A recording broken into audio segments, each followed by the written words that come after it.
The women on the church steps did not trouble to lower their voices, and Bess Whitlock heard every word as she came up the walk with her basket of mended altar linens on her arm. "Too old to catch a husband now," one said. 36 if she's a day. And Barren besides. You know she nursed her mother 8 years and let her youth go by, and no man in Hackberry will take a wife who can't give him sons." Bess did not slow and did not flush.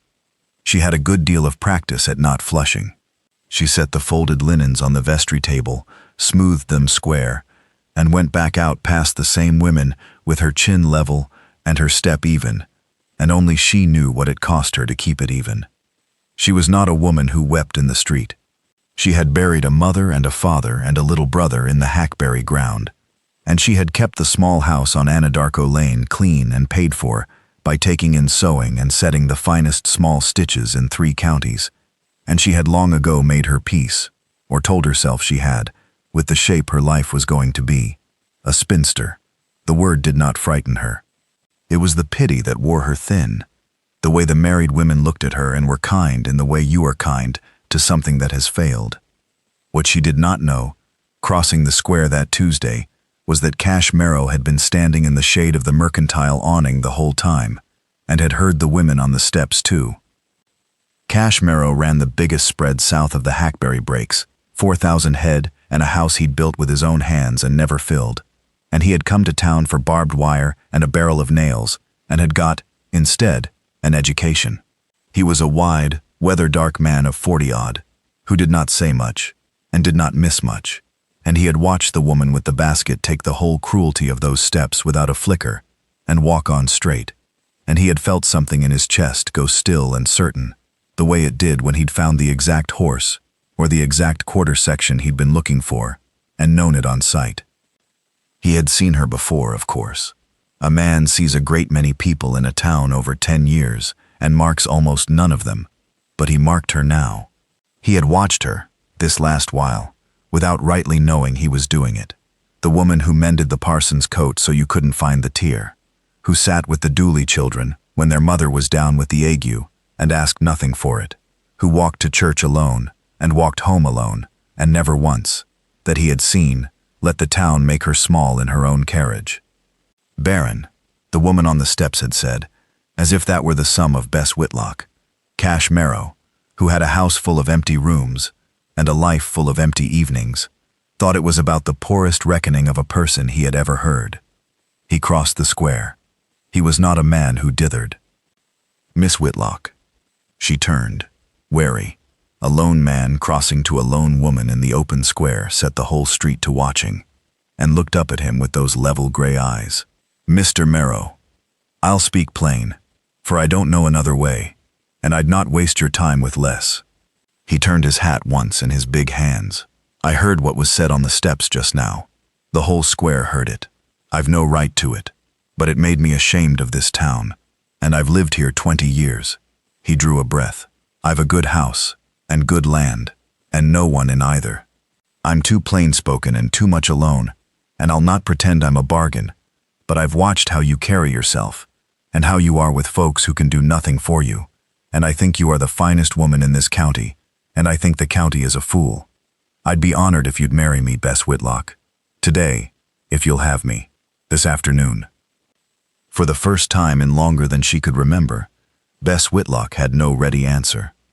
She stood in the square with her empty basket and looked at the big quiet man turning his hat, and her heart, which she had schooled so long and so hard, was doing something painful and unfamiliar behind her ribs. "You've had no answer from me on any afternoon before this one," she said carefully. "Why today? Why me, when the town will tell you inside the hour everything they told each other on those steps?" "They already have told me," Cash said. "I heard it. Too old. Can't give a man sons." He said the ugly words gently, and set them down between them where they could both look at them plain. "Bess, I'm 42. I'm not marrying for sons. I buried the notion of sons a long way back, along with a good deal else. I'm asking because I am tired to my bones of eating supper alone in a house I built for a life I never got to living, and because you are the only person I have seen in 10 years that I would want across the table from me for the rest of it. That's the whole of my reason, and it hasn't a thing to do with what those women think you can or can't do." Bess Whitlock had been seen, at last, and it was very nearly more than she could bear standing up. "People will say you married the town's old maid out of pity," she said, and her voice was not quite steady. "They'll say it to your face." "Let them," said Cash. "A man who'd call you a pity has never once looked at you. I'll not marry you to spite them, Bess, nor to rescue you. You've been managing this town on your own 2 feet a long time, and don't need rescuing from me or anybody. I'll marry you because I want to, if you'll have me because you want to, not otherwise." And there it was, the thing that decided her. Not the house, not the land, not the escape from the pitying eyes. It was that he had handed her the choice, whole, and stood back to let her make it. She had spent her whole life being decided about by other people, measured and found wanting on the church steps. This man had crossed a square to tell her she was worth choosing, and then left the choosing to her. "I'll have you," said Bess Whitlock, "because I want to." There were 4 hours between that word and the wedding, and Bess spent the first of them at her own small house on Anadarko Lane, pressing her good gray dress with a flat iron and trying to make her hands stop trembling. And it was there that Prudence Galt found her, the loudest of the women from the church steps, come in without knocking the way she had come in on Bess's whole life, uninvited and certain of her welcome. "You cannot be serious about this, Bess," Prudence said, standing in the doorway with her mouth pinched. "Cash Mero. That man could have any young woman in 3 counties. A girl who could fill that house with children. What can you be thinking? Letting him throw himself away on you out of some passing pity. You will be a laughingstock. You will be the old maid he took in like a stray. Have you no pride left at all?" Bess set the flat iron down on its heel. She had taken a great deal from Prudence Galt over the years. The little digs, the loud whispers, the kindnesses that were really cruelties dressed for church. And she had taken them in silence, because silence had felt like dignity. She saw now that it had only felt like it. "I have a great deal of pride, Prudence," she said, and her voice was quiet and very steady. "I have had to. It's the only thing this town ever left me to keep. And my pride tells me that a man who crossed the open square in front of everyone to say he thought me the finest woman in the county is not throwing himself away and is not offering me pity. You would know the difference between being chosen and being pitied, if anyone had ever done either to you honestly." She picked the iron back up. "The wedding is at 4. You are welcome to come and be proven wrong. Now I'd thank you to let me finish my dress." Prudence Galt, who had never in her life had the last word taken from her so gently, opened her mouth and found nothing in it, and went. And Bess stood alone in her small clean kitchen with her heart pounding, and understood that the thing she felt was not triumph, exactly, but something better. The plain, level ground of having, at last, spoken for herself. They were married that same afternoon, by the same parson whose coat she had mended, in the same little church whose linens she had folded not 2 hours before. The women who had spoken on the steps came and sat in the pews with round eyes, and Bess wore her good gray dress, and a sprig of wild astercash, had picked himself from the ditch by the mercantile because there had been no time and no thought for flowers, and she carried it like it was the finest bouquet in the territory, because to her it was. There was one moment, as the parson opened his book, when a titter ran along the back pews. Some remark passed behind a gloved hand about the bride's age or the groom's charity.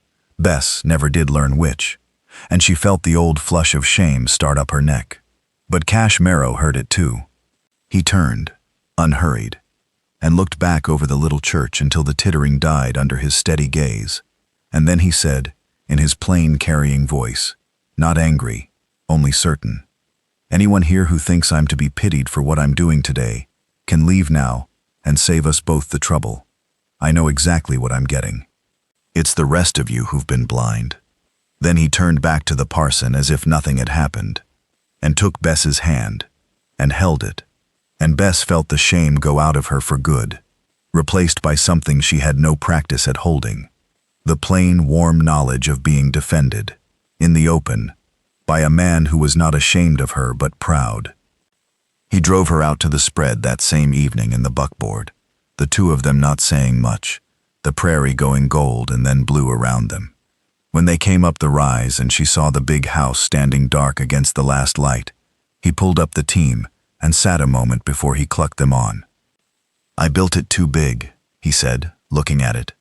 "Built it for a life I was sure I'd have, and then didn't. And I've rattled around in it 10 years like a pea in a barrel, and hated it, near, for being so empty." He turned to her. "It won't be empty now. I want you to know that's not a small thing to me, Bess. It's about the biggest thing there is." She looked at the dark house, and then at the big, quiet man beside her, and she thought of all the years of her own small house, and her own single plate, and her own banked fire, and she reached over, of her own accord, and put her hand over his, where it lay on his knee. It was the first time she had touched him. He went very still, the way a man does when he is afraid of frightening off a thing he wants too much. And then he turned his hand over under hers, and closed it around her fingers, careful and warm, and neither of them said anything at all, and neither of them needed to. That first evening she lit every lamp in the front rooms, all of them, though it was wasteful, because she wanted to see the house full of light, and Cash did not say a word about the oil. He watched her go from room to room with the taper, and thought his chest would crack clean open. Later she found flour and lard in a pantry that had plainly not seen a woman's hand in a decade, and she made biscuits at that late hour, for no reason but that she wanted to feed him in his own kitchen, and Cash Mero ate 4 of them standing up, and said they were the best thing to come out of that stove since he'd said it, and Bess laughed, really laughed, for the first time in longer than she could name, and the sound of it in the big house was, to both of them, the sound of the thing finally beginning. The talk did not stop at once. Talk never does. But it changed, over the seasons, into a thing the town could not quite account for. Because Bess Whitlock, who was supposed to have withered, did not wither. She bloomed. The big empty house on the Mero spread, filled up with lamplight and good bread, and the sound of 2 people who liked each other's company. And Cash Mero, who had been a byword for a hard, solitary man, took to coming in from the range early, and was seen more than once sitting on his own porch of an evening, with his wife's hand in his, saying nothing, wanting to be nowhere else. They did not have sons. The town had been right about that much, if wrong about all the rest, and it grieved them both, quietly, in its season, the way such things do. But the Dooley children still came, and grew, and there was one hard winter when the fever took both their parents, and Cash and Bess, took the 3 of them in, and raised them to good and grown, so that the house the town had said would stay empty was, in the end, as full of children's boots by the hearth, and children's voices at the table, as any house in Hackberry. Only they had come to it by love instead of by blood, which Bess always said was no lesser way for a child to come. Years on, an old woman new to town asked at the mercantile who that couple was. The big, quiet cattleman and his wife with the still gray eyes, walking the square arm in arm like sweethearts, though they must be 60 if a day. And the storekeeper, who had been a boy on those church steps the afternoon it all began, said only, "That's Cash and Bess Mero. He married her the same day the whole town swore no man ever would." He watched them go, the 2 of them, unhurried, close.